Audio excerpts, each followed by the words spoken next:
want to get to the concept of the old philosophy before us internet people use straight razors on straight razor sharpening.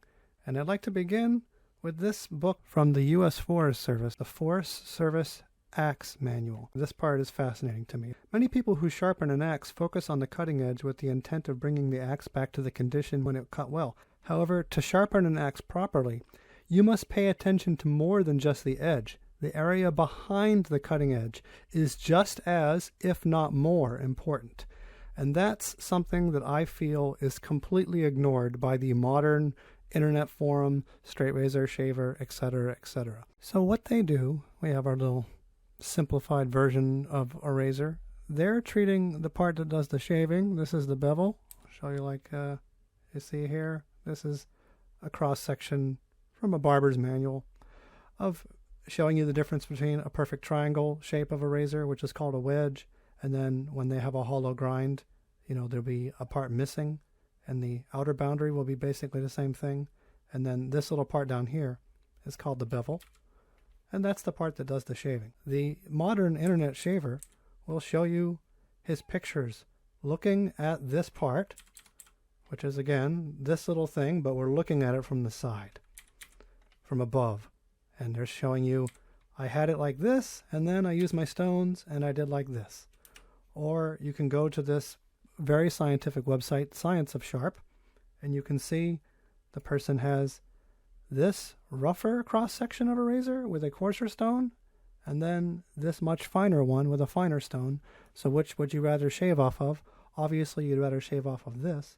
But again, in each case, they are treating the concept like we can't do any better than this shape here. And I believe that this shape is in itself limiting to your shaving comfort. Just having a perfect triangle of metal, regardless of how pretty you make it, is not the way the razor was designed. A razor has a very complex shape. It doesn't have a shape like you see here with just one diameter wheel making the hollow grind from the back of the razor to where the bevel is. In the real world, the razor, as you can see here, the diameter that was used is different in different sections. And there's another picture I show it up close. You can see the razor gets skinniest here, and then it's got a thicker area, and then it's got the bevel. And they do that complex shape because it's more comfortable than if you just had a real basic looking shape like that. And all the same concepts are true for the actual bevel itself. It is more comfortable if the bevel is not an isosceles triangle. And this isn't a concept that I came up with, and it's not a concept that's new. If you go digging, you can find plenty of information where people that are all dead talk about how important it is to make the razor as concave and as flexible as possible. And not just the area between the back of the razor and the cutting edge, but the cutting edge, the bevel itself. So here we have somebody talking about how they're so good at concaving razors. You would take your razor to this company and they will make it concave again as it got thick. And then here's another company, Charles Adams Barber Supply House, concaving razors.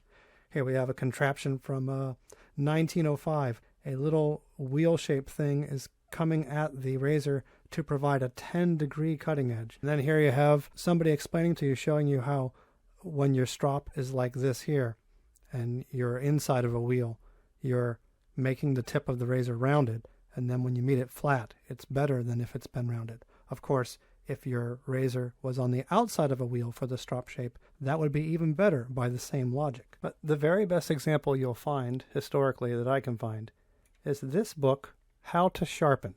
This is the world's largest abrasives manufacturer, then and now. They're known as Saint-Gobain abrasives today, but they were Norton Pike back then. This is from 1934, this publication, How to Sharpen. You've got a little grinder guy going there with a little foot-powered wheel. If you ever go to Germany and go to the museum that they have, you can see some pictures of people honing razors on smaller wheels than that, and they always have a little trough of water in them. I will take you to the page that's interesting to me, which is the printed page 11. Figure 2 is exaggerated a little to show you exactly like the razor is the correctly ground bevel of a chisel. Both are concave. The 1934, the world's largest abrasive manufacturer, the party that supplied the wheels at the time that were used, this little thing, the Arkansas wheel, you could get an Arkansas wheel, and they used to supply them to all the straight razor makers. There's not a big enough market for those anymore, and it would take a very skilled lapidary to make that, so they're all gone. But the expertise of them can't be questioned, and they're telling you that the correct bevel of the razor and the chisel is to be concave. And then here we see figure 3 shows an incorrectly ground chisel, or also it would be for a razor. The bevel is straight instead of concave. You see there? So if it was for a razor, being as a chisel is a one-sided device, if it was a razor, the incorrect one would look something like this, right? And then if it's the correct one, let's see if I can, I know I suck at these things. Let's see, here do we do, you know, so it would look,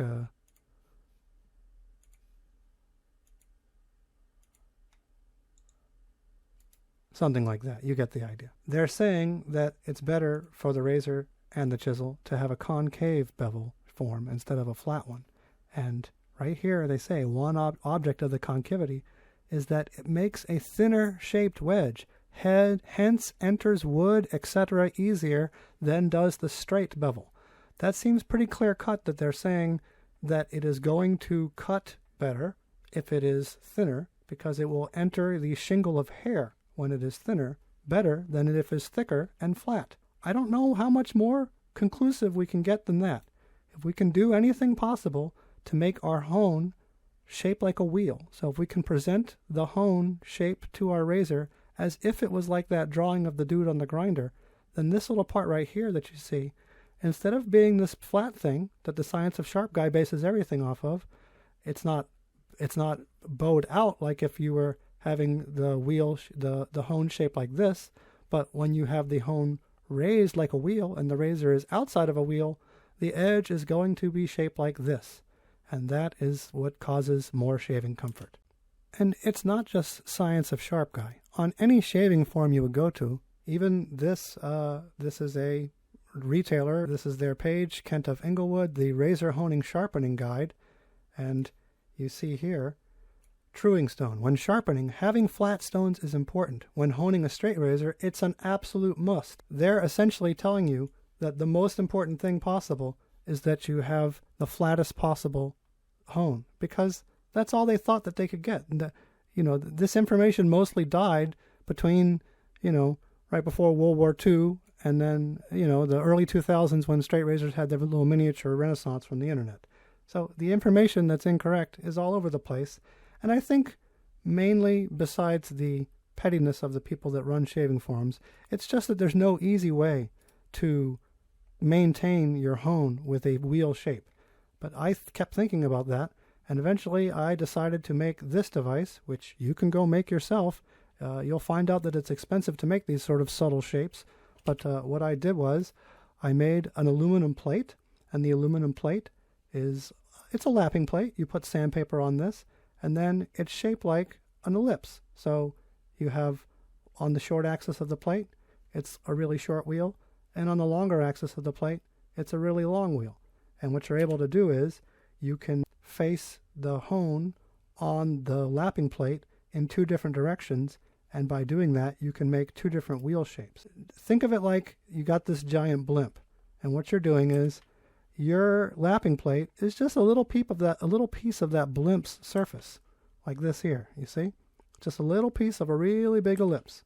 And then you put your sandpaper on top of this, and then you rub your hone on the sandpaper like this, shuka, shuka, shuka, shuka, and eventually your hone's surface will be this lighter colored thing. It'll be the inverse shape. And when you have the inverse shape, what that does is it makes the razor more comfortable.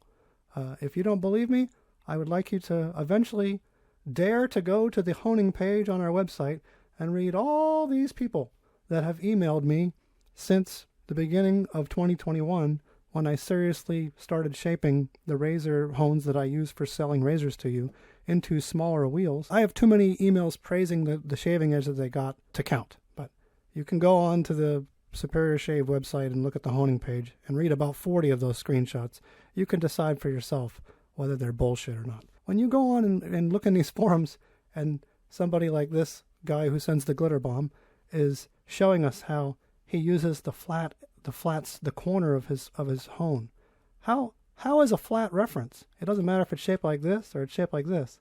If the spine and the edge are being touched with a flat line, it doesn't matter which portion of the razor you're doing. There's nothing you can do to use a flat object like that and make the razor's edge go from being a triangle to being a concave piece. And if it was something that the world's largest abrasives manufacturer took the time to write in 1934 in no uncertain terms, maybe you should consider that the people that are telling you everything on the shaving forums, they didn't go to school to learn how to do this. They're entirely self-taught and they learn it from the internet. It never occurred to them to try making the razor deliberately more concave. Back in the razor's time, it was very well known, and I feel like if you give it a shot, you will never go back.